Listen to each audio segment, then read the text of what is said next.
Hi, today I'm sharing with you this video to go through all the questions in the rates, unit rate, and solving proportions review. So you can just kind of skip ahead in the video to wherever you need to go in order to actually get to the question that you want to double check on. So the first two are talking about ratios. Remember, ratios are just fractions. Before you can simplify ratios, though, they have to have the same exact units. I'm noticing inches and feet.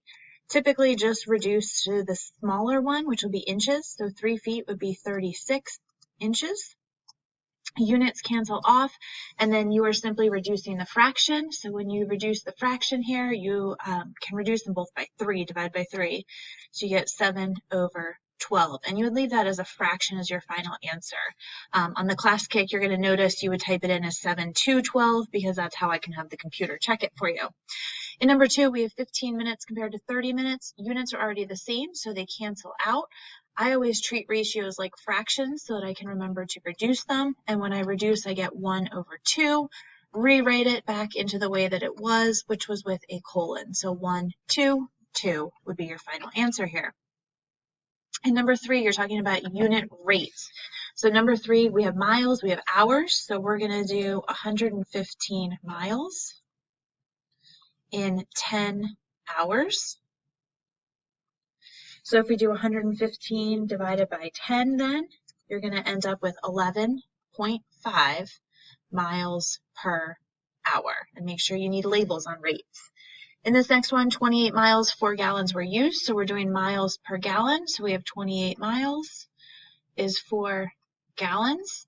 Divide 28 divided by 4, you get 7 miles per gallon. MPG is one of the ones that's regularly used. Next one is actually a unit price, $5.95 for 20 donuts. So money always comes first. So $5.95 divided by 20 donuts. So if we do that, I actually end up with 0. And I'm going to write out what's on my calculator, 0.2975. Money only goes to here, so this will tell me what to do. A 7 causes me to round, so it's not 29 cents, it's 30 cents per donut then. Remember, dollar sign needs to go out front, 0.30. You do not write dollar sign 0.30 cents. We do not write 30 cents. We are 7th grade, and then in what we want to do is use the regular accepted with a dollar sign. Number 6, which store has the better price for ground beef? So we're comparing 2 unit prices here. So money comes first. So we have $4.99 divided by 3 pounds. So $4.99 divided by 3 is going to give me 1.663. And that 3 keeps on going. So that 3 is going to actually make me just keep it as $1.66 per pound. So I don't have to round up.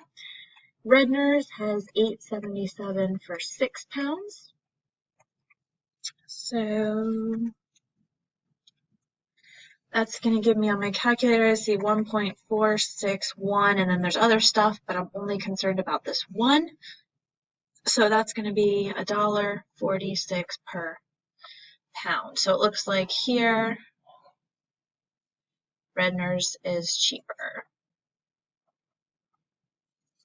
Down here, complex fractions. If you remember, we have the bar here. So this one, when we actually type it, we're going to be typing in 3/2 divided by 6. And when I do that, I end up with 1/4. And the next one, here's your division. So you're actually going to be typing in 7 divided by 2/8. And that's going to give me 28 then as my answer. The second page on the class kick started up here. Do these ratios form a proportion? In order to check, you need to cross multiply. So 40 times 9 is going to give me 360. And 45 times 8 is also going to give me 360. Since they're equal to each other, that's a yes. Over here, same thing. 16 times 3 is going to give me 48. 7 times 8 is going to give me 56. Those are not equal, so they are not a proportion then, because the rates are not equal. Down here, we're going to solve proportions. So you're going to heart method or cross multiply. So 10 times 9 is 90. 6 times x is 6x. You're solving an equation now. You want to get the variable by itself, so we're going to divide by 6 because that's right next to the variable, and that gives me 15 equals x. That's an acceptable answer. Here we talked about this one, either a junk in the trunk or you can call it a birthday present, wrap it up, because you've got multiple things going on here. There's 2 parts to that expression. Cross multiply. 7 times 5 will give me 35. Here I have all that stuff times 10, so this is going to become a distributive property problem. Drop a line down your equal sign. You have to distribute before you can solve, so we're going to have 10 times b, which will give us 10b, and 10 times a positive 5, which will give me a positive 50, is going to equal to 35. So I'm going to subtract the 50 from both sides, and I'm going to be left with 10b equals a negative 15. Divide by 10 to get the b all by itself, and we get negative 1.5 as our answer here. Same thing in number 13. We have multiple parts to our expression. So 3 times 16 is 18. We have that stuff times 2. So again, distributive property problems. You're going to distribute first. 2x minus 6 equals 18 plus 6 plus 6. This would be 24 equals 2x. Divide by 2. And you get x equals 12 then for this one. Last example here on this review. I know that you can do this solving with unit rates, but we're going to actually do it as a proportion. So if you notice that, you must show a proportion in your work and to solve it to receive credit, especially on your quiz tomorrow.